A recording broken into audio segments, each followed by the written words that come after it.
Today we're going to take a look at the Grizzly Patternmaker's vise. It is a huge shop upgrade for me. I didn't really have a good bench vise or Moxon vise set up, so I just went ahead and got this guy here who can do all that and a lot more.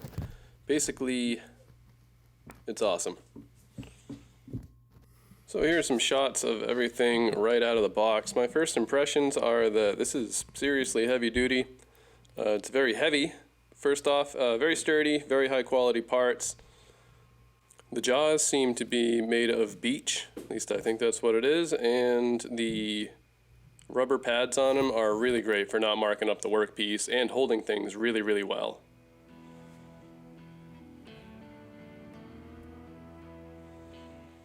It's got this heavy-duty threaded rod that everything slides along as you run the crank. The crank itself is very heavy-duty, feels good in the hand. It's got a nice rounded handle. This piece here, you slide underneath the table. I have this mobile workbench that I'm going to be demonstrating everything on today. I know it's not the greatest because it's light, but it's very good for filming on, pretty much. So, drill a hole in your workbench that accommodates this rod, stick it up through the bottom, and then you just spin that clamp piece on, and there is a heavy-duty washer that sits in there as well.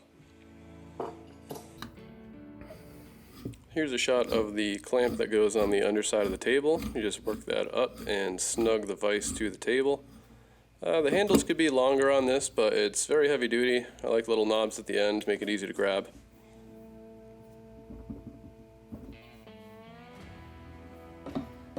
Here's a real-time shot of the crank and the handle and everything. Just wanted to show you how fast this opens and closes.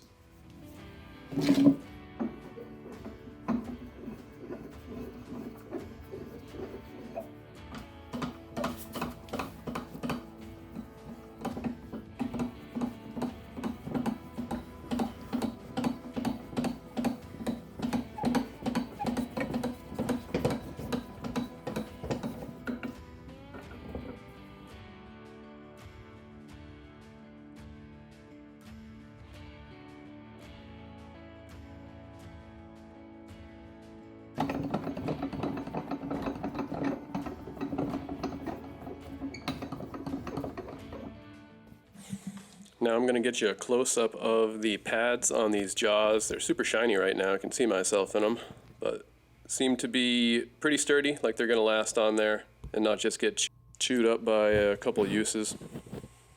So now we're going to put this to the test for its intended use in my shop, which is strictly as a carving vise. So I got this relatively square piece of stock. I already been spoke shaving one side just for fun, but this should be no problem for the jaws. And then I'm gonna kind of take you through some more extreme examples where I show you how these jaws contour to any individual piece and hold it snug. So any movement you're seeing, it's not really coming through the vise. My table is moving a little bit here. I will eventually mount this into a workbench properly, a nice heavy one. But for now, just demonstrating on this little foldable workbench. If you don't have the angle you need, it's really easy to loosen the clamp just a smidge, and then you can easily rotate the vise around and get whatever angle you need relative to the workpiece. This is going to change the leverage that you have on the piece, so keep that in mind. Good to have a nice heavy bench that you set this into so you don't have to be a fool like me and put a counterweight on to stop the bench from moving so much.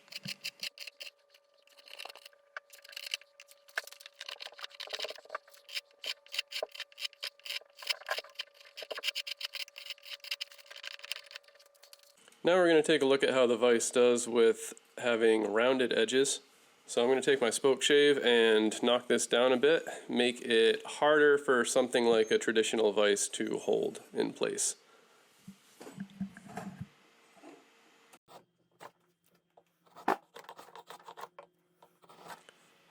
This piece is not moving in the jaws at all. You can see my workbench is much happier to move than the piece within the jaws. So it's in there nice and snug. Really nice for running the spoke shave.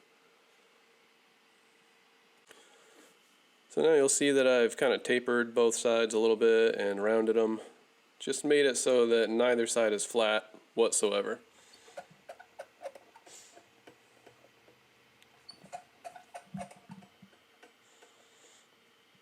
That is no problem for this vise though.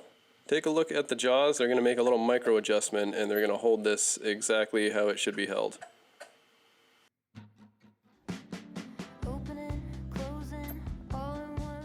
And you can see now that they've rotated just that little bit. I find that I like to switch to two hands on the crank to kind of force the jaws to do that last little motion.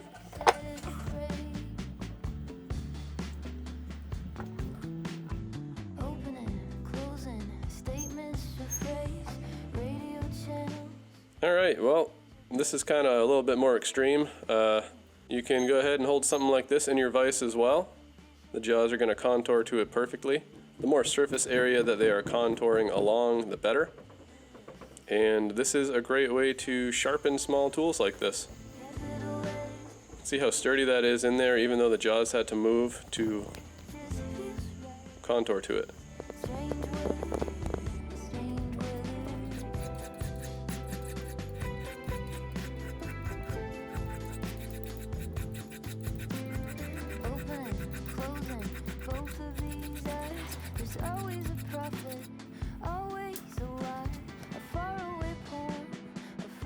I've got this old template hanging around made from cedar that has a pretty heavy taper on one side of the piece.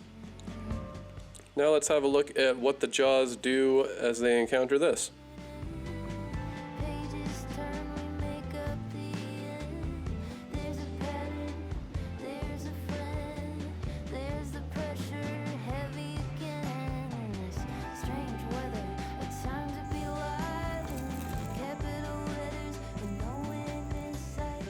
See, it's in there nice and snug. Let's see how snug though.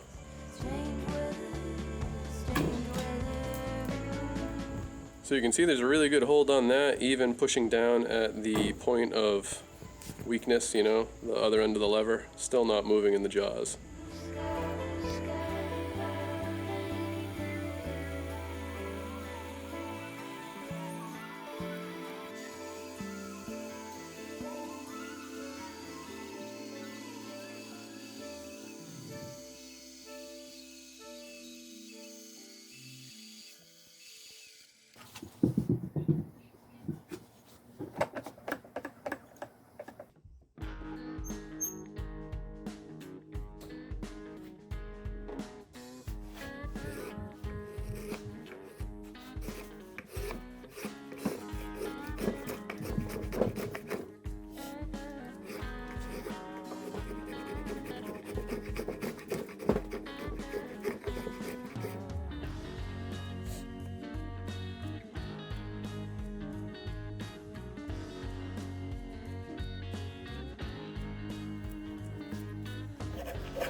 So as you can see, this thing is a bit of a dream for a carver. You can kind of just do any step of the process at any point, flipping the piece around, having it held for you however you need. It's letting me do this whole spoon more or less with the spokeshave, besides the bowl of course, and that's a pretty good place to be as far as making them quickly. I hope you like this video. I hope putting this vise on your radar has been helpful to you. I really didn't know something like this existed till recently, so I was pretty pumped to discover it, and it's now a pretty valuable part of my shop. Until next time, peace.